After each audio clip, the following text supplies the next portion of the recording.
Hey everyone, welcome. So today we're going to master one of the absolute most visually beautiful topics in Class 10 geometry. I'm telling you, it's a really fun one. Let's just dive right in. Now, have you ever actually wondered how a slice of pizza, those pie charts you see everywhere, and massive curved stadium roofs are all connected to math? Well, they totally are. Today, we're going to master sectors and segments of circles, and we're going to do it in the absolute easiest way possible. You've got this. All right, here's our game plan. We'll quickly review the basics of a circle, master the sector, and then figure out the segment. After that, we'll do a sector versus segment showdown, look at some real-life applications, and finally, wrap up with some absolutely essential exam tips. Let's kick things off with Section 1, the basics of a circle. Okay, let's do a super quick rapid-fire review because, well, everything we tackled today builds directly off these core concepts. You know the radius, right? Little r, it's just the distance from the center straight to the edge. Then there's the diameter. That's the longest chord, which is exactly twice the radius. The whole outer boundary, that's your circumference, calculated as 2 pi r. And finally, the area of the entire circle is pi r squared. Make sure you've got these completely locked in your memory. All right, moving right along to Section 2, mastering the sector. So, what exactly is a sector? Well, it's basically just a portion or a slice of a circle that's trapped between two radii and the arc connecting them. Honestly, just picture a fresh, delicious slice of pizza. Seriously, that is your perfect real-world sector. Now, if the angle between those two radii is pretty small, you've got a smaller slice. We call that the minor sector. But if the angle is massive, you're looking at the rest of the pizza, which is the major sector. Simple, right? Now here's where it gets really interesting. Calculating its area. Because a sector is really just a specific fraction of the whole circle, we figure out its area using the central angle. We call that angle theta. The formula is just theta divided by 360 multiplied by pi r squared. It's actually a brilliant little formula because it perfectly shows that the central angle dictates the exact fraction of that full 360-degree circle you're playing with. Let's actually see what happens when we throw some real numbers into the mix.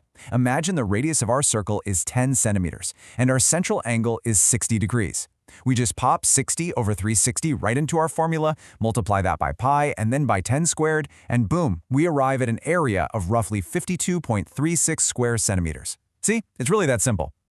Okay, but what about the outer edges? The curved boundary all by itself is known as the arc length.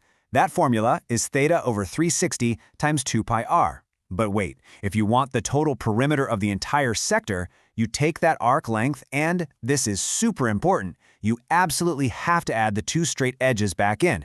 Those are your two radii. Look, so many students completely forget to add those two r's at the end. Don't let that be you. And here's how beautifully that math works out in practice. Say we have a 7-centimeter radius and a 90-degree angle. Our arc length becomes 90 over 360 times 2 times pi times 7. You crunch those numbers, and it neatly reduces down to exactly 11 centimeters. Pretty clean, huh? Awesome. Let's transition into Section 3, understanding the segment. Okay, so a segment is the area enclosed between a chord and an arc.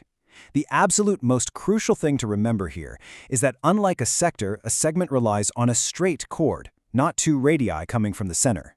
And just like with our pizza slice sectors, you can have a smaller, minor segment resting on one side of the chord and a much larger, major segment taking up the rest of the circle on the other side.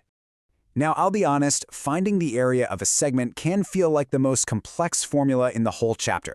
But don't worry, we can break it down into 3 super easy, highly actionable steps. Step 1, just find the area of the entire sector like we did before. Step 2, find the area of the triangle that's formed by the two radii and the chord.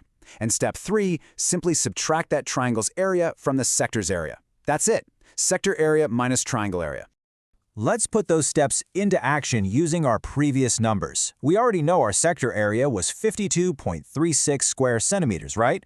Well, if an exam problem tells us the area of that inner triangle is, say, 25 square centimeters, all we do is subtract.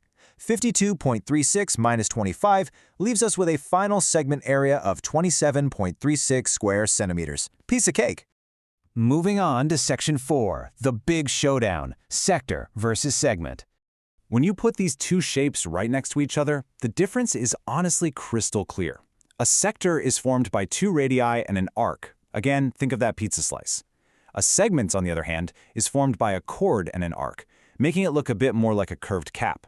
So here's a quick exam trick for you. If you see two radii, immediately think sector. If you see a straight chord, think segment. Lock that visual into your brain, and I promise you'll never mix them up on a test. Okay, Section 5, Real-Life Applications. Grounding all this abstract geometry in the real world makes it so much more fascinating. Think about it. We interact with sectors all the time. Data pie charts, the hands sweeping across analog clocks, even circular parks. Meanwhile, segments are totally essential for structural engineering. They used to design curved bridge arches, beautiful curved windows, and to construct those massive sweeping roofs of modern sports stadiums. The math you're learning today, it literally builds the world around us. And finally, we've reached Section 6, Essential Exam Tips. Okay, lean in for this one. Here are the most frequent pitfalls you absolutely need to avoid to secure those top marks. First, obviously, do not mix up the sector and segment formulas. Second, never forget that theta over 360 fraction. It's the heart of the equation. Third, keep a sharp eye out for trick questions that give you the diameter instead of the radius. Always have it. Fourth, please remember to write out your square units. And lastly, here is my absolute biggest secret for mastering geometry. Always, always draw the figure first. Trust me, sketching the diagram makes the problem 10 times easier to solve. So this brings everything we've covered today into one neat little package. This is your definitive go-to formula cheat sheet for rapid revision. Notice how beautifully everything just ties together. Seriously, feel free to hit pause and grab a screenshot right now. These are basically your golden keys for mastering this whole topic. I'm going to leave you with this somewhat mind-bending thought to chew on. If you can calculate the exact, precise area of a slice of pizza using these formulas, what other massive curved structures in the universe could you measure? The underlying geometric principles are literally exactly the same. Agar aapko ye explainer helpful laga ho, then like it, subscribe to the channel, and share it with your friends. Let's master Class 10 math together.